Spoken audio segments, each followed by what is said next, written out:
right, it's 12 o'clock.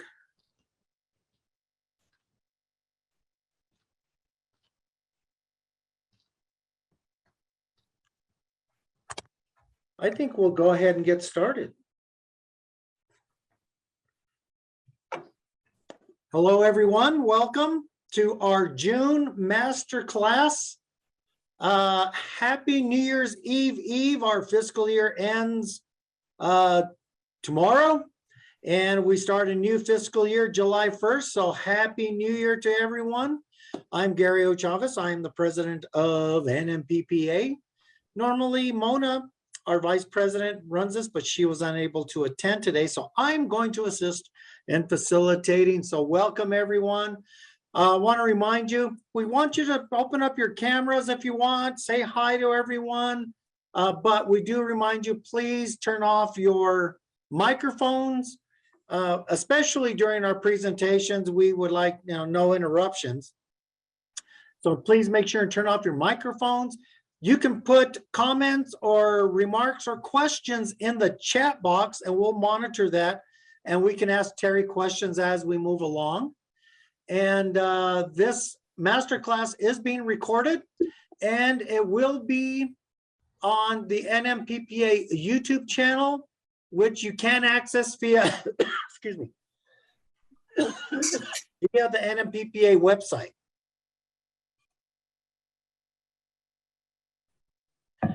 I want to remind everyone that the NMPPA conference and vendor fair is scheduled for October 19th, 20th, and 21st at the Crown Plaza in Albuquerque, same place we had it last year.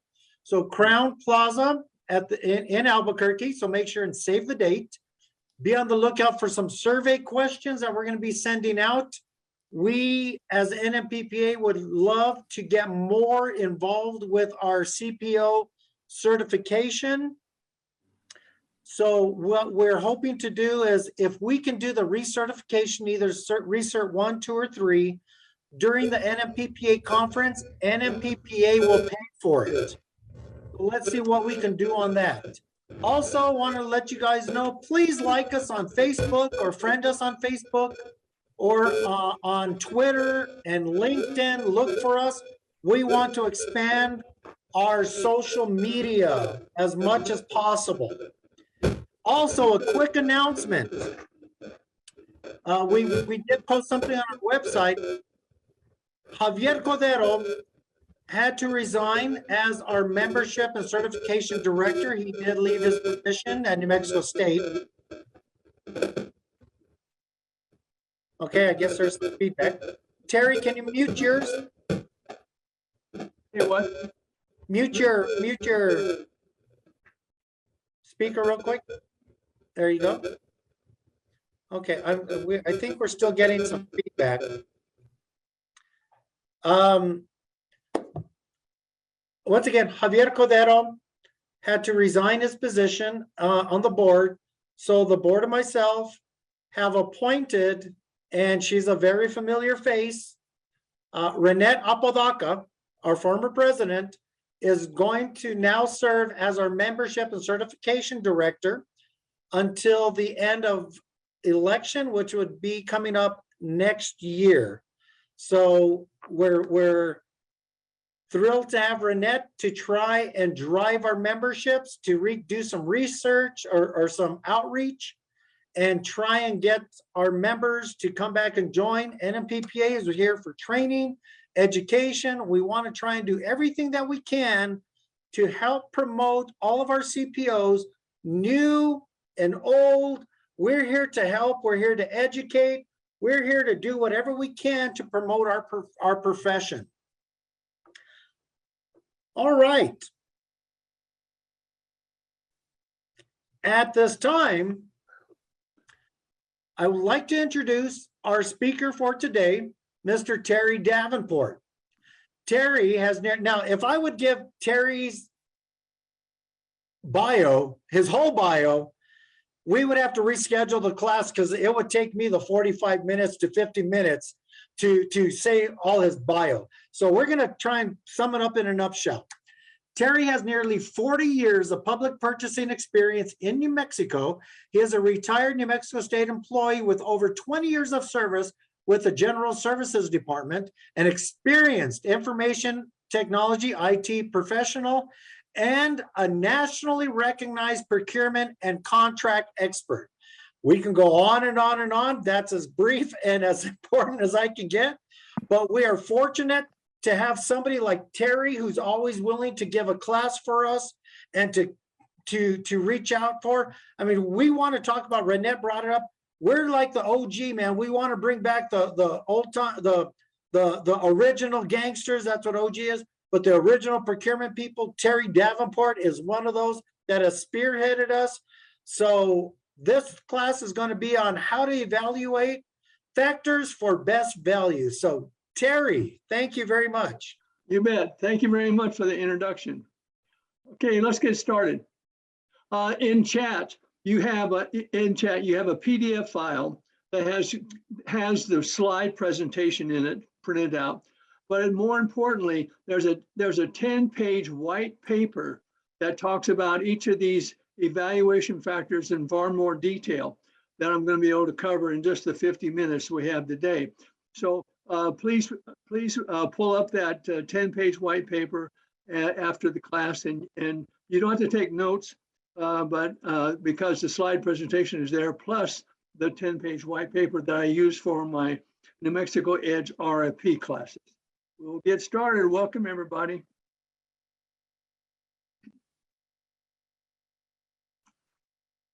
To have a brief history, the New Mexico Procurement Code in 1983 I was part of the implementation team. It took several months. The American Bar Association Model Procurement Code was the example we were using. We also used 3 examples from other states that were adopting the American Bar Association Model Procurement Code for those states. We went through it in detail. We prepared the documentation and all the language submitted to the legislature in January of 1984, and it was adopted by the legislature on July 1st, 1984. And my focus of that was on the RFP statutes and definitions mostly. We had a whole team of attorneys from the various departments participating in the creation of that document. So it was a real team effort. Why this class? The request for proposals shall state the relative weight and the evaluation factors. This is a provision we put in the procurement code. This was very controversial at the time because most other states, they actually have the legislature dictates the evaluation factors that are used for different kinds of acquisitions. We did not want to do that. We want to give you an enabling document, not tell you how to do it, but allow you, the chief procurement officer, the opportunity to weight your evaluations for best value for your location in the state. Best value may be different from Bernalillo County than it is for Clayton or Farmington or Jowell. So we want to give you, the chief procurement officer, the flexibility to make that determination on your individual solicitation. So we got that past the legislature.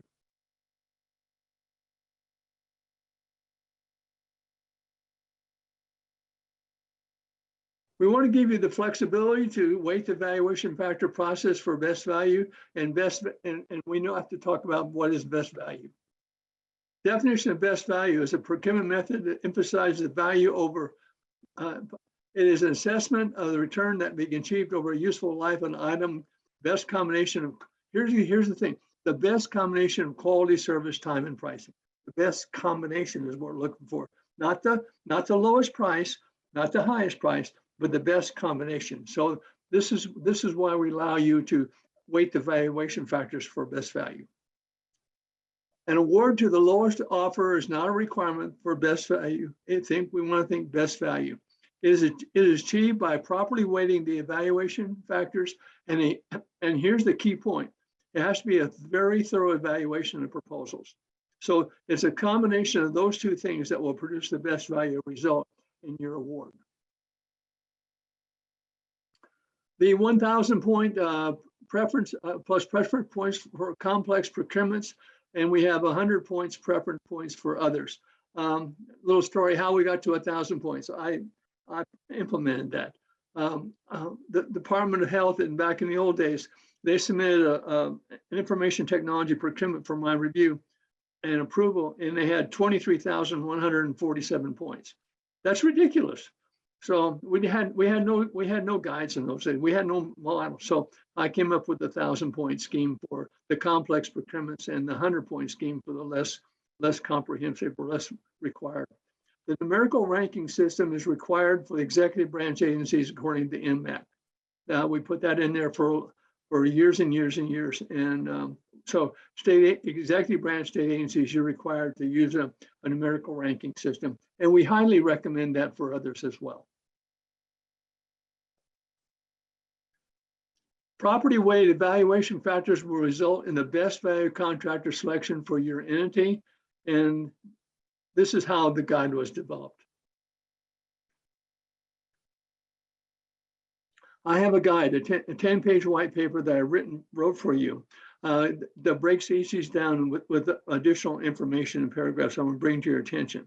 But what I did was I was in charge of all the technology procurement for the state for many, many years, and everything from hardware, software, communication systems, all the acquisition system, all the processing systems, all the computer systems in the state came through me. And I helped on hundreds of RFPs, and I wrote almost all of the statewide price agreements.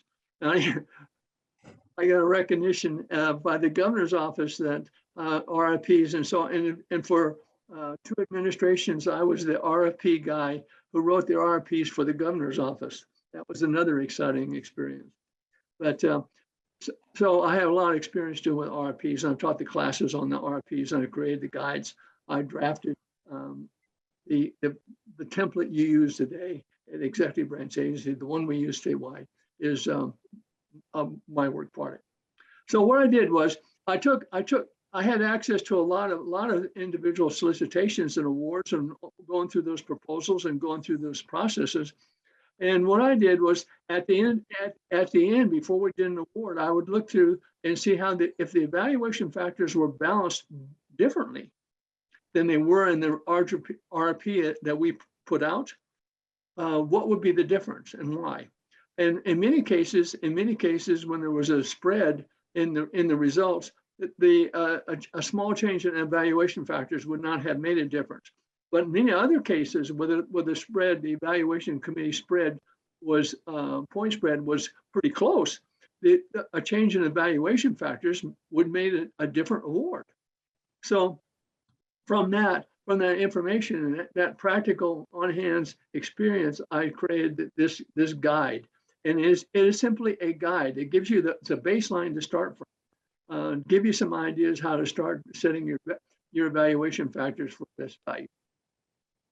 Here again, the weighted factors may vary based on location and other local factors. You may have something that's really important for you in Farmington or Bernalillo County that I did not include in there. Please think that what I'm providing you is a guide. It's not statute. It's just something that Terry's trying to provide you to give you assistance when you prepare your RFP for solicitation.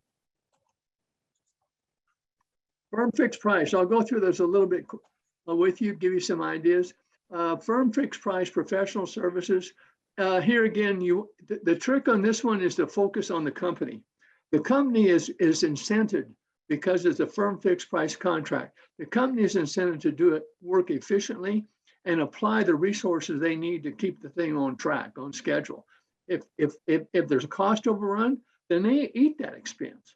So you need to really, when you do this kind of solicitation for firm fixed price contracts, which we use almost exclusively for information technology acquisitions in the state of New Mexico, and highly recommend for others. This is the best procurement vehicle to use as a result in a firm fixed price contract. Yes, we do want to look at the key personnel, but we want to focus on the company. We want to focus on methodology and tools to be employed. Of course, the merit of the proposed solution is an important evaluation factor. You should see I have it at 150. Past performance is always important, particularly on the company. You will have some people, you will want to look at past performance for some of the personnel as well, only the key people. only the key people that you're going to see on site. So that's not a big problem to take care of that. Notice that the cost is set at 300. We found out over many times, many acquisitions, that on professional services, we have the cost weighted factor at 300 points produces the best result. On some cases, we could go to 400, but anything over 400 would not produce a good result, and anything under 300 would not produce a good result either. We also run across a lot of cabinet secretaries over the years that, set the cost factor at 10%. Well, that's ridiculous. All you're doing in that case is you're trying to award the contract to the most expensive contractor, not the best value. So I had many opportunities to discuss that with cabinet secretaries over the years, why we want to set the cost factor at 300 points instead of 100. And of course, we always put weight on the proposal presentation, give the evaluation committee members something they have to score. They pay attention that way. And here again, on firm fixed price contracts, focus on the company. On hourly rate contracts, we have company experience at 100. The work products examples are 50, methodology 50, experience and knowledge of the personnel. Here again, on an hourly rate contract, you really want to focus on the personnel, the capabilities of the personnel, their experience, their ability, their knowledge, what they bring to the table. Because the company is going to stand behind them, kind of, sort of, but it's really dependent on the individual who's going to perform. And also the fact that on an hourly rate contract, you have to provide more oversight to make sure that things staying on track. We always have a project plan in these, but we want to focus most of our points and many of our points on the experience of the individuals who are going to do the work for us. Here again, past performance of the company is 50. More points on the proposed individual. Here, a cost is recommended at 300 points. And of course, the proposal presentation is 100. And we want to make sure that those people who are actually going to do the work are making the presentation, not the vice president of marketing. We really want to make sure that those folks that really do know what they're talking about and can perform for us. Focus on the individuals performing the services. For services is different. Here again, the company experience on services, most of the services contracts have a very detailed, or should have before you can do a services RFP and contract. You have to have a very detailed list of deliverables and the capabilities and requirements. So you have a very detailed contract to work against. And you want to focus on the company experience on services, less on the personnel. Here again, the company experience is paramount important, as always their references. You do want to look at the key personnel of some, but not as strongly as you would on other kind of acquisitions. Here again, you want to focus on the company. Cost, raise the cost on this because we have a really well-defined scope of work and deliverables. We raise the cost to 400 points from the 300 we use for normal professional services.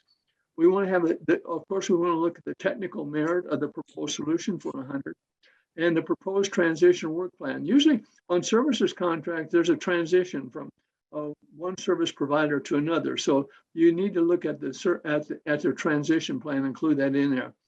The proposal presentation, we use we don't give points on that one because we make it a validation only. It's simply there to validate their presentation and whether their proposal lines up with what they said, and what they said in the proposal presentation matches what they said in their proposal, and we can move forward. The detailed scope of work, the key thing is having a detailed scope of work and deliverables in the contract. Small equipment. Here's when you're looking at equipment, you got to keep this principle in mind. Equipment is a manufactured process. If the equipment does not meet your requirements in some aspect or another, too bad, because they're not going to go back and change the manufactured process just to solve your needs for an agency in the state of New Mexico. It's just not going to happen. So you have to make sure that the equipment capabilities match what you need to have them done, because it's not going to be fixed. And if you buy something that has limited capabilities or not doing what you want to do, that's too bad. You're just going to be stuck with that. So you really, really, really, really have to work hard on your functional capabilities. Company experience, not so much, but it's important. Maintenance and support, yes. For jurisdictions in Clayton and Farmington, maintenance and support may be a larger issue for you than somebody in Bernalillo County or in Santa Fe. So you may want to increase the points on that. Past performance references, absolutely. You need to really work on that. And the cost here again is 400 points because that has produced the best result with that. But the key thing is the demonstration. They have to demonstrate the equipment. They have to have a hands-on testing prior and a hands-on testing prior to the award. And this has to be a very thorough demonstration. We want you to look at, there's two ways of doing demonstrations. Functionally or in a flow, in a project flow. This is particularly on software, but in hardware, you can look at the functions, but look at the processing. Look how the processing steps required to get the flow right for you. So you really need to focus on the demonstration and do hands-on testing. Now, if it's small equipment, you can actually take the equipment that's proposed and take it back to your office and keep it there for 10 days or a week or 10 days and try it out. I was hired by the Secretary of State's office to do the voting tabulating equipment for the state of New Mexico price agreement, and also for the printers on demand. In the voting tabulating equipment, it's really important to get that. Funny thing is, getting the vote right is kind of like a big deal. All right, ask a county clerk if you don't believe me.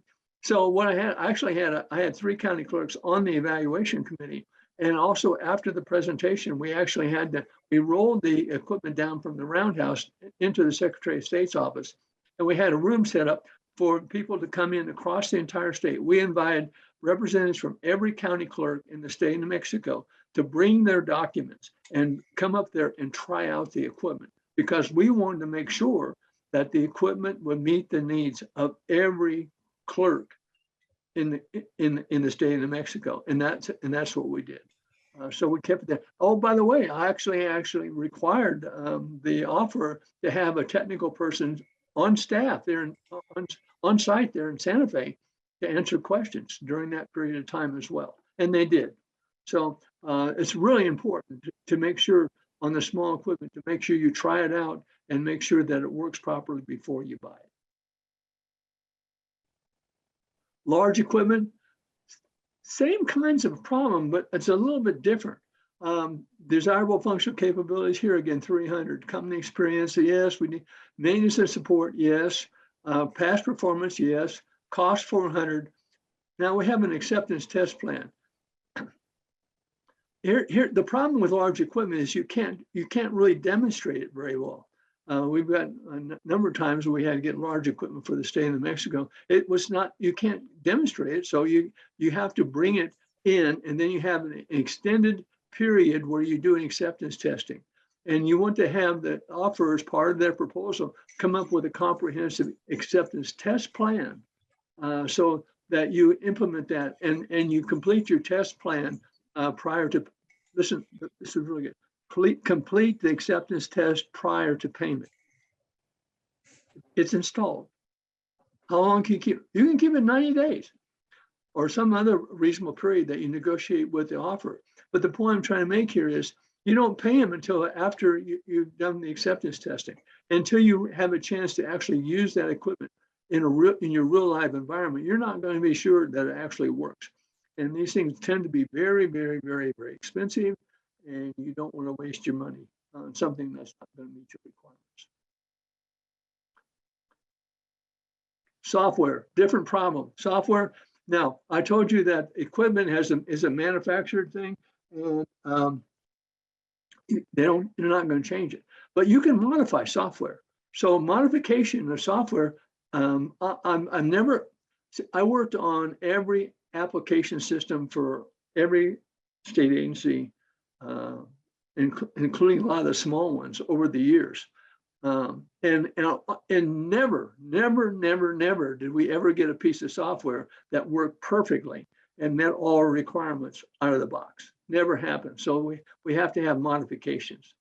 So we want to look at the functional capabilities. The functional capabilities are really important, and the demonstration. You notice that 450 of the 1,000 points are devoted to the functional capabilities and the demonstration of those capabilities. Why? We want to know what the gaps are. We want to know what's going to have to be modified. If we want to keep the modifications under 20%.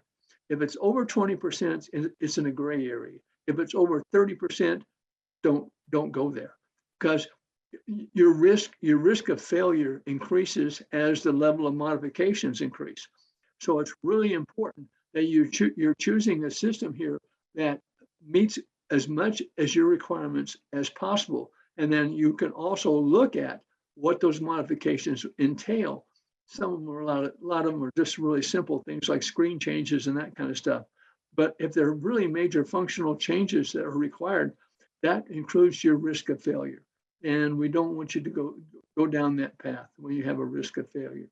We want you to do a scenario-based thorough demonstration. That means we provide them the data and we actually show them, process this through your system, show us the input, process, and output. Look at the scenario, the flow, not the functionality. The functionality of two systems can be identical, but one can be extremely easy to work with and one can be extremely difficult to work with.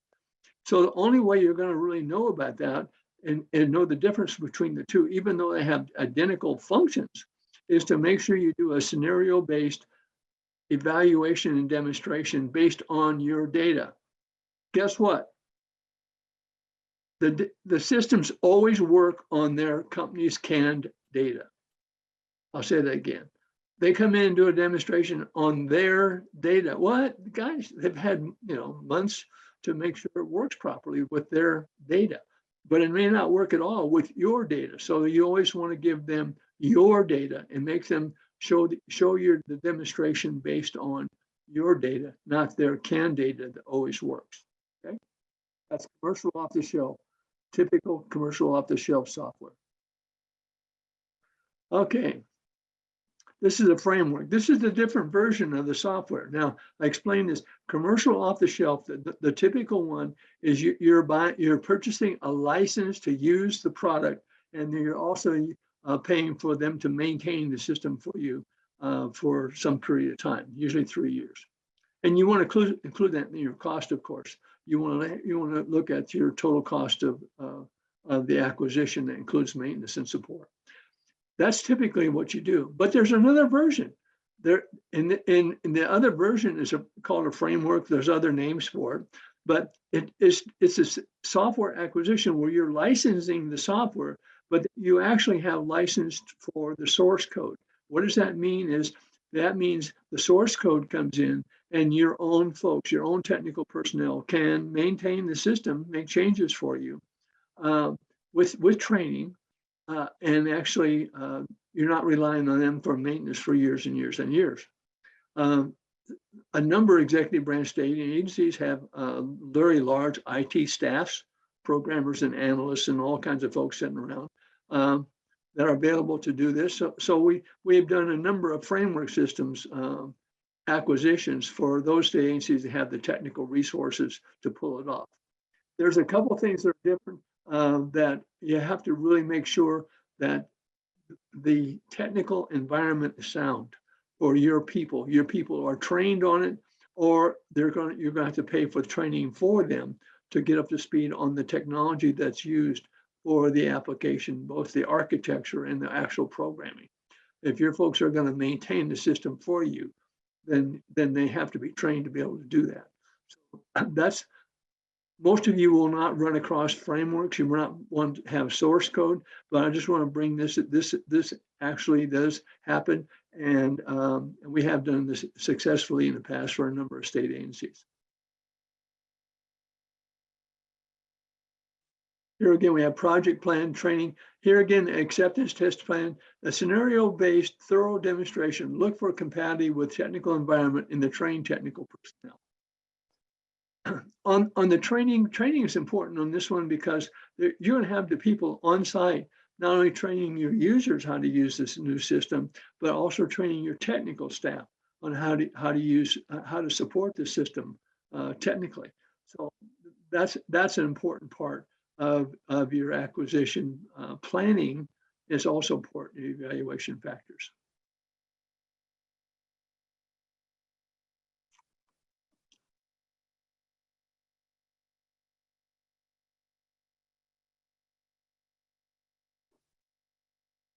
Site visits. I want to talk about that. We used that a lot. Not all the time, but if it's a validation, we don't usually score it.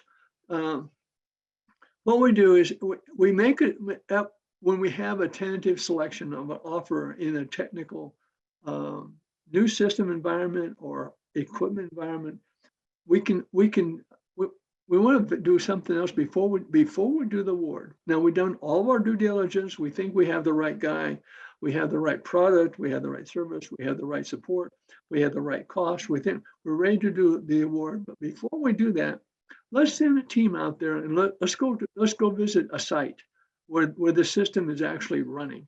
And if it's a software acquisition,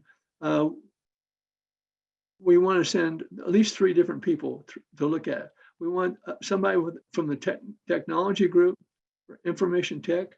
We want an application user, and we want a contract administrator. We want those 3 different people to work with. Obviously, the technical people will go in and work with the technical people on maintenance and support of the proposed system. The application user will go to the user department and see watch it work, watch it flow, watch the workload, talk with the people, find what the problems are. And the contract administrator, we want them to go to the management and talk about the costing and support services and all the other things that go into a contract administration for a major acquisition. So site visits, we use those every time that we're making a major acquisition for the state. And we want to make sure that we're making the right decision before we actually do the final award.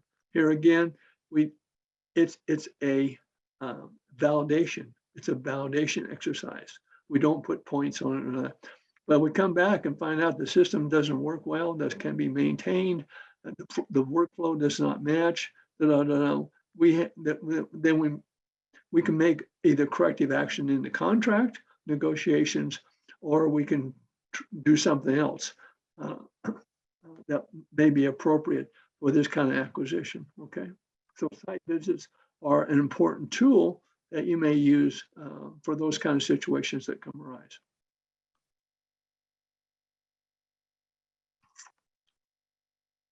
Evaluation tip. For complex information technology solicitation software application, the evaluation needs to focus on the relationship between the linkage between the response to the technical specifications and the level of modification required to the contract deliverables and the project plan. This evaluation triangle is critical for the contractor selection and success of the project. So in our typical acquisition, we have the 3 things. We have the deliverables, the contract deliverables, their response to the specifications, and we have a project plan.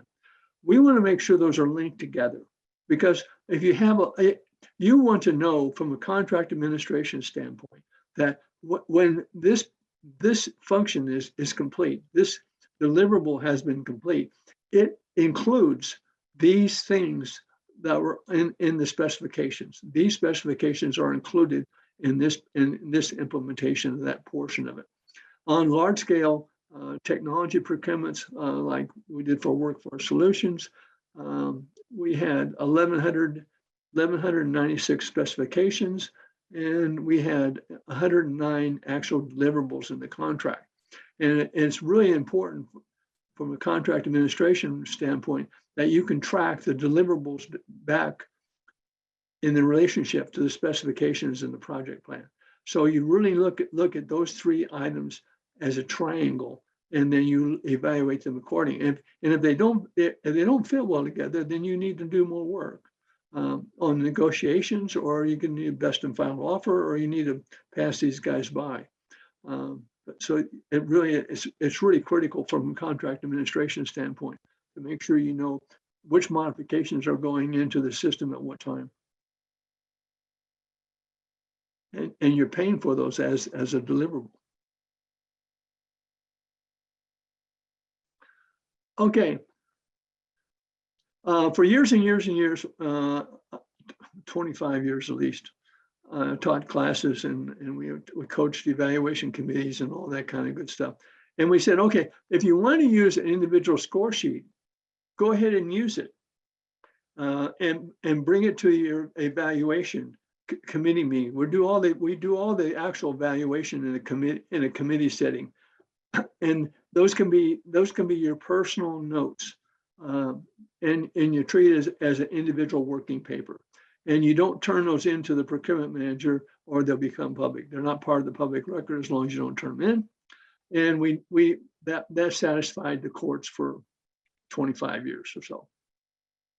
Well, the courts, New Mexico courts have made a determination now that individual score sheets have to be made public. Have to be part of the public record.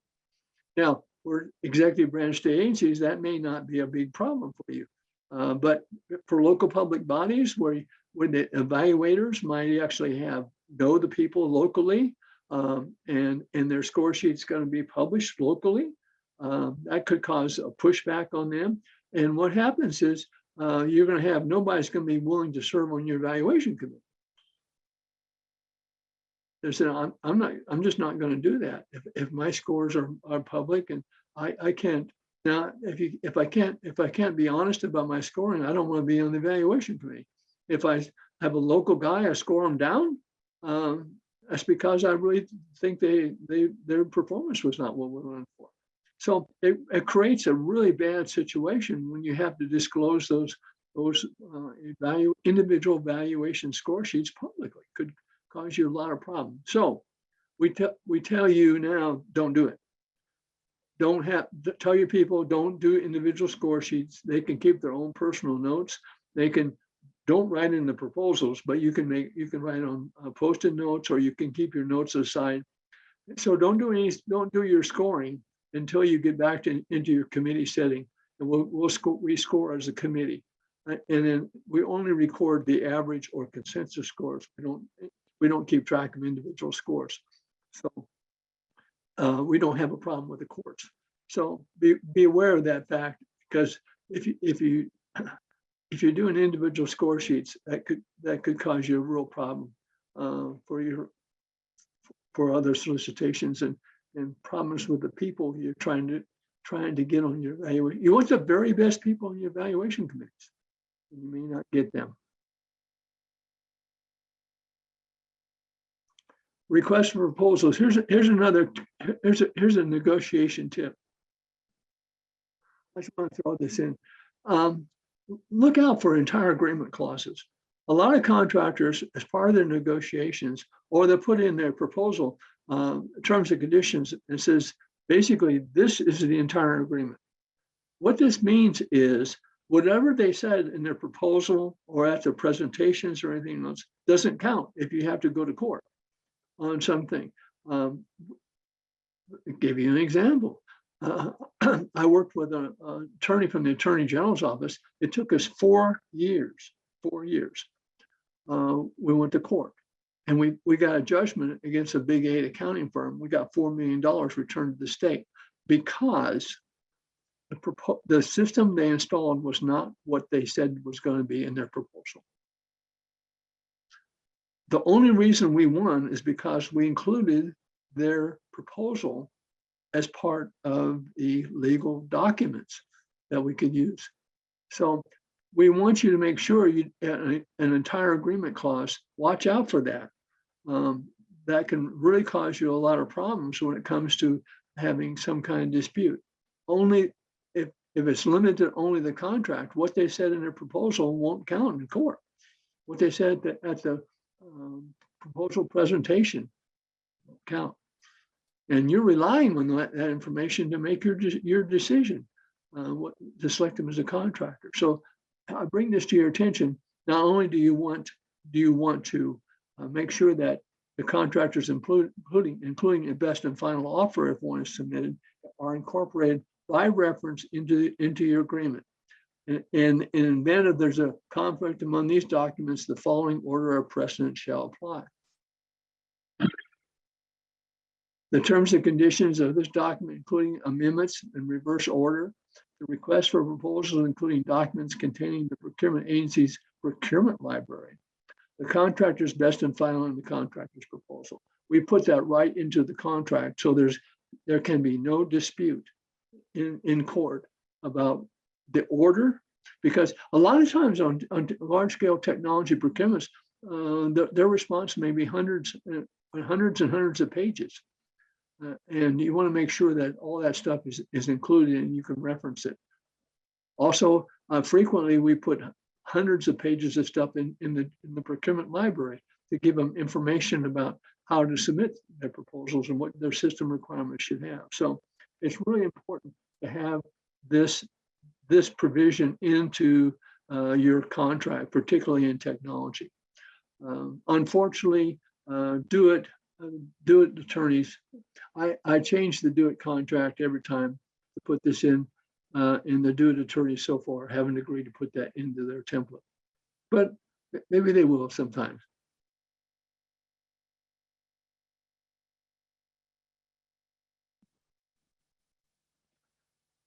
I wanted to save enough time here at the end.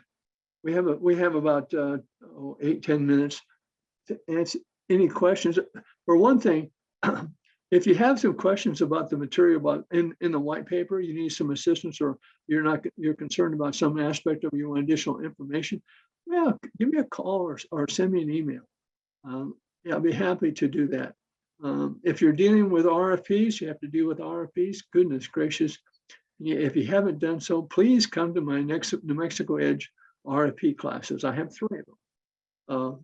How to write an RFP, how to process an RFP, and I have a special one just for high-end technology, high visibility, or technology procurement, some specialized techniques that we've developed over the years just to deal with that kind of situation. We have, so that the 3rd class is very advanced RFP class for complex RFPs and contracting. So I wanted to save some time here at the end and see if there's any questions. I went through this particularly pretty quickly on purpose, because there's a lot of details in the white paper that's attached. It's part of the PDF file that I gave you. So, hey, Terry, there is one question out there right now. When and where are your classes for RFPs? The New Mexico Edge, I think the next ones are in November.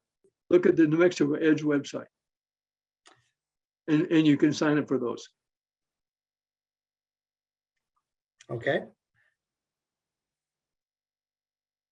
And what I gave you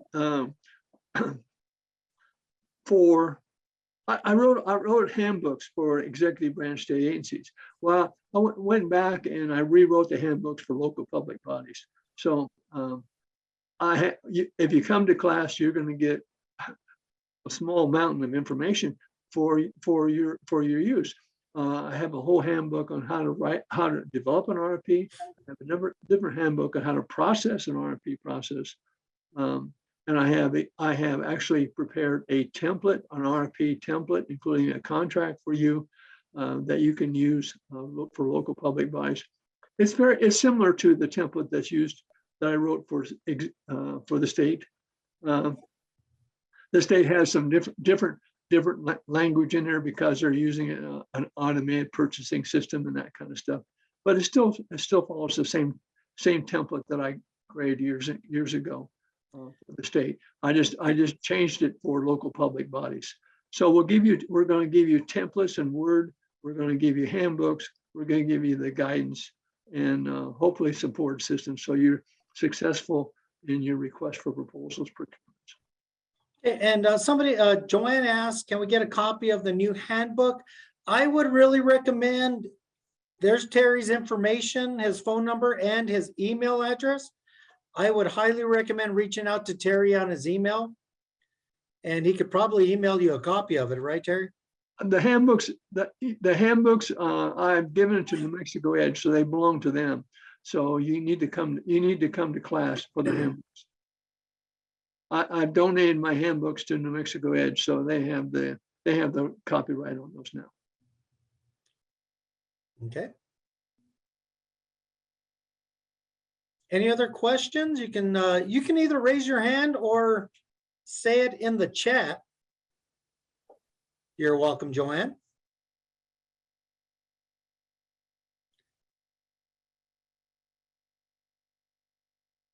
All right, Clinton Taylor, you have your hand up.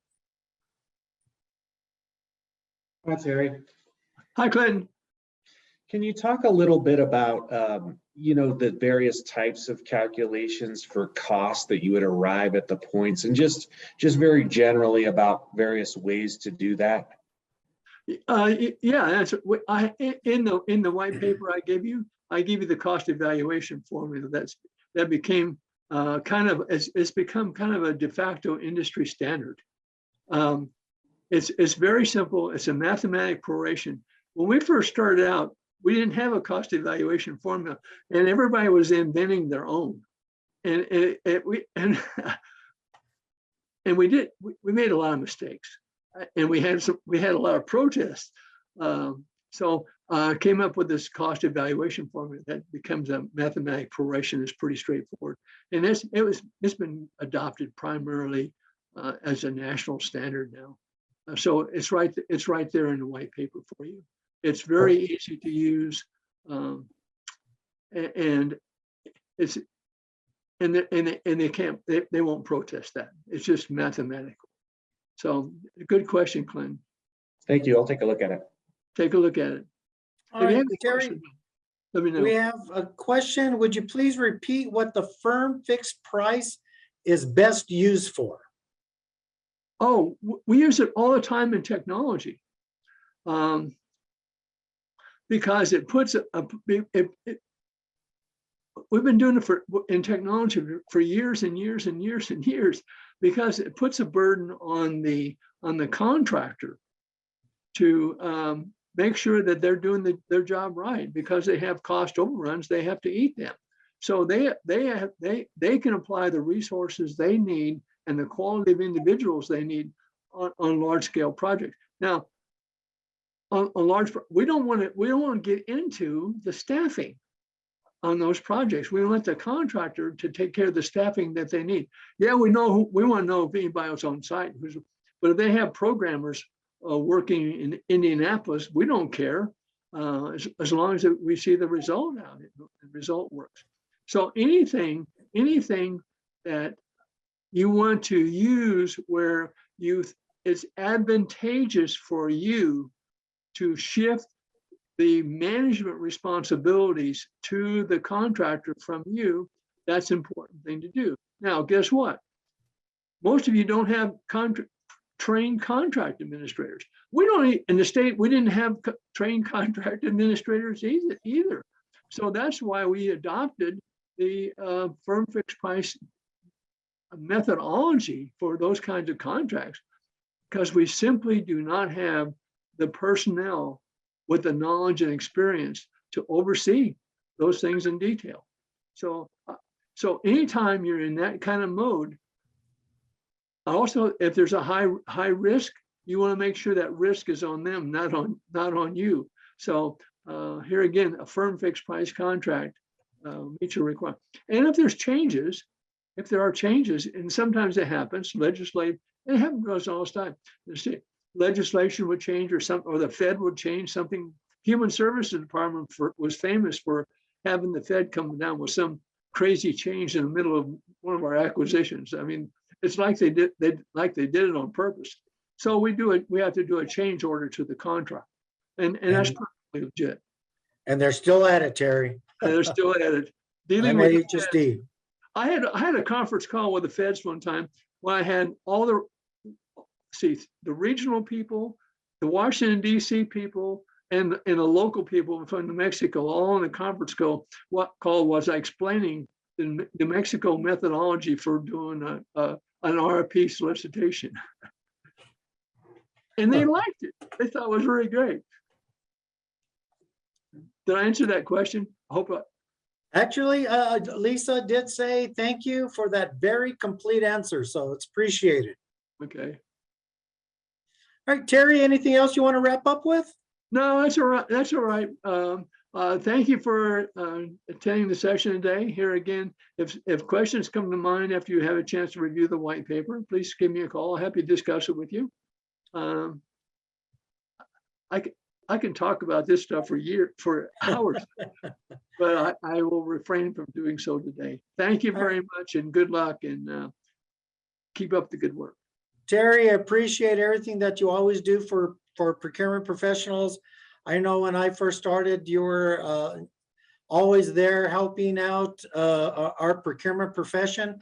I encourage all of our members, write down Terry's number, his email address. He responds to you. He is always willing to help out. And if he doesn't know the answer, which would be shocking, then he knows where you can find the answer. So he would be willing to help out. I don't do construction. We have, that's Dottie McKinney. You can reach out to Dottie. Yeah.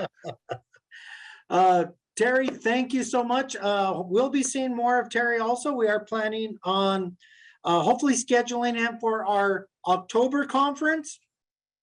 So make sure and mark it on your calendars.